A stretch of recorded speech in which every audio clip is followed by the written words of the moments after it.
This channel does not promote any violent, harmful, or illegal activities. All content provided by this channel is meant for an educational purpose only. Top quality और consistent performance के लिए सिर्फ silver pump नाम याद रखना।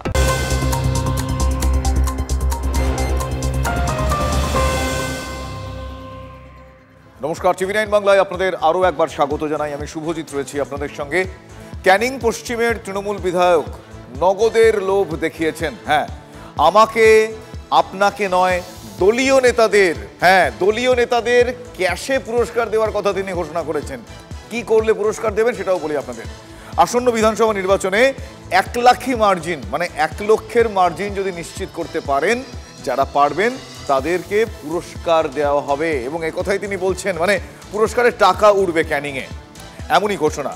আর যে শুনে পাশ কাটাচ্ছেন ক্যানিং পূর্বের তৃণমূল বিধায়ক শওকত মোল্লা। আসুন একবার দেখি ইন ডিটেল। আরেক বছর পরেই রাজ্যে বিধানসভা নির্বাচন। তৃণমূল নেত্রী মমতা বন্দ্যোপাধ্যায় ইতিমধ্যেই বলে রেখেছেন, খেলা আবার হবে। 2026-এর খেলাটা আর একটু জোরে মারতে হবে।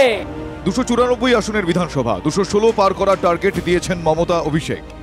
আমি আপনাদের বলবো 15-র বেশি আসন নিয়ে চতুর্থবার যাতে বাংলার মুখ্যমন্ত্রী মমতা বন্দ্যোপাধ্যায় হয়, সেটা আমাদের সকলকে সুনিশ্চিত করতে হবে। 215 পার করব, তারপরে কোনো কথা। টার্গেট পূরণ কিভাবে হবে, জেতা সিটে মার্জিনে বা কিভাবে বাড়বে, নগদ পুরস্কারের লোভ দেখালেন তৃণমূল বিধায়ক। আমাদের টার্গেট এবার কথা বলুন তো, জোরে বলুন কত? 1 লাখ টার্গেট, সেই 1 লক্ষ আমরা সবাই পারবেন তো?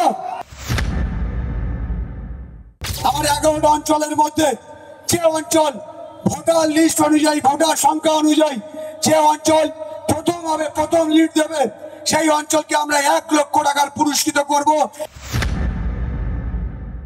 এবং দ্বিতীয় যে হবে তাকে 75,000 টাকা এবং তৃতীয় যে হবে তাকে আমরা 50,000 টাকা পুরস্কার করব। ইনি ক্যানিং পশ্চিমের তৃণমূল বিধায়ক পরেশরাম দাস। নিজে টিকিট পাবেন কিনা ঠিক নেই, কিন্তু 1 লক্ষ ভোটের মার্জিনের টার্গেট দিয়ে রাখলেন, সঙ্গে নগদ পুরস্কারের ঘোষণা। আরেকবার শোনা যাক।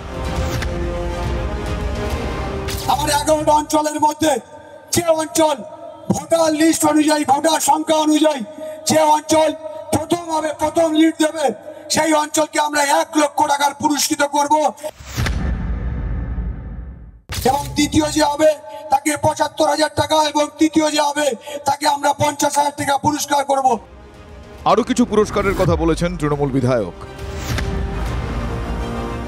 সেরা লিড যে বুথ দেবে সেই বুথের বুথ সভাপতি এবং সেই বুথের পঞ্চায়েতের সদস্য বা সদস্য তাকে সেই দিন, সেই দ্বারা নির্বাচনে সেই দিন আমরা দাঁড়িয়ে থেকে টাকরাখালী কলেজে ওইখানটায় পুরস্কৃত করব।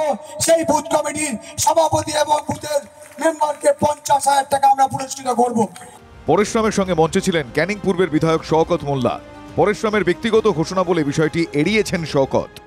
এটা সম্পূর্ণ নিজস্ব বিষয়, এই আর্থিক বিষয়টা আমরা এটাকে সমর্থন করি না, বলে এটা পরেশ বলেছে, ওর সম্পূর্ণ নিজের বিষয়। তৃণমূলের সমালোচনায় মুখর বিজেপি। তৃণমূল নেত্রী তিনি ওই নেতাজি ইন্ডোর স্টেডিয়ামে খেলা আরও বড় বড় খেলা হবে এইসব ঘোষণা করেছে। আর আজকের ক্যানিং পশ্চিমের বিধায়ক তিনি এই টোপ দেখালেন যাতে এই টাকার লোভে ওনার যারা আছে তারা ছাপ্পা, লুট এই সব কিছু করতে পারে। নির্বাচনে এভাবে প্রলোভন দেখানো যায় কি? অভিজ্ঞান নস্করের রিপোর্ট, টিভি9 বাংলা। শাসক নেতার বিরুদ্ধে এবার জমির চরিত্র বদলে দেওয়ার অভিযোগ। কাঠগড়ায় টেবরার বালিচক ব্লকের তৃণমূল কংগ্রেসের সভাপতি প্রদীপ কর ব্লকের বিভিন্ন এলাকায় আদিবাসী সম্প্রদায়ের জমির চরিত্র বদল করে তা প্রমোটারদের হাতে তুলে দেওয়া হয়েছে। অভিযোগ এমনটাই। প্রতিবাদে ব্লক সভাপতির বাড়ি ঘেরাও করে বিক্ষোভ প্রদর্শিত হয়। জমির চরিত্র বদলের বিষয়টি প্রশাসনের হাতে, বিষয়ে তিনি যুক্ত নন, সাফাই দিয়েছেন তৃণমূল ব্লক সভাপতি প্রদীপ কর। ঘটনায় রাজনৈতিক তরজা তুঙ্গে উঠেছে।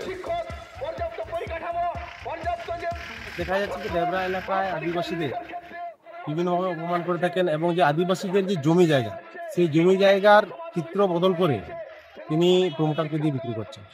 কে বিক্রি করছেন? প্রদীপ কর। উনি কে? উনি কে আমরা জানি না, মোটামুটি উনি একজন, উনি উনার রাজনৈতিক প্রভাব খাটিয়ে উনি মোটামুটি আদিবাসীদের জমি জায়গা বিক্রি করছেন। তাদের যদি কোনো বক্তব্য থেকে থাকে ল্যান্ড রিলেটেড ম্যাটার, জমির চরিত্র বদলের একটা প্লাকার্ড দেখলাম, জমির চরিত্র বদল আমার 14 পুরুষের ক্ষমতা নেই, সেটা হচ্ছে প্রশাসনিক ব্যাপার। যদি ল্যান্ড রিলেটেড কোনো ম্যাটার থাকে বিএলআর অফিসে যে তারা উপযুক্ত বিষয় সম্বন্ধে অবগত হতে পারে।